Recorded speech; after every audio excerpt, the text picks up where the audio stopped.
আজ হচ্ছে সরস্বতী পুজো, তো আমরা সবাই মিলে যাচ্ছি কানলায় ঠাকুর দেখতে। কানলায় সরস্বতী পুজো বিখ্যাত। তো ট্রেন চলে এলো, ট্রেনে উঠে বেরোতে না পড়লাম বেরোতে আর খাওয়া উঠেই শুরু। ঘুগনি খেতে স্টার্ট করে দিয়েছি। এত হাঙর এক খিদে একটা। পেয়ে গেছিল ট্রেনের জন্য ওয়েট করতে করতে। আজ আমার সাথে কিন্তু তোমরাও প্যান্ডেল গুলো দেখবে, তো দেখতে থাকো প্যান্ডেল গুলো কেমন হয়েছে।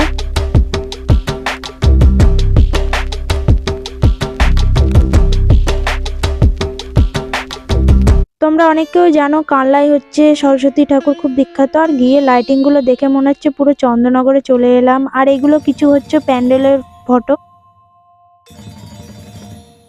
এরপরে খেতে চলে এলাম মাটন বিরিয়ানি। টেস্টি টেস্টি ছিল খুব, আর আমারও প্রিয় বিরিয়ানি। তারপরে খেয়ে দিয়ে দৌড়ে দৌড়ে ট্রেনটা ধরলাম, কারণ এরপরে ছিল অনেক রাতে ট্রেন। যেহেতু আমরা 4টে মেয়ে গেছিলাম, সেজন্য এই ট্রেনটা ধরে নিলাম যাই হোক করে দৌড়ে। তো তোমরা অবশ্যই জানিও কিন্তু যে কেমন লাগলো আজকের ভিডিওটা। তোমরা কি কখনো কানলায় গেছো সেটাও জানাবে।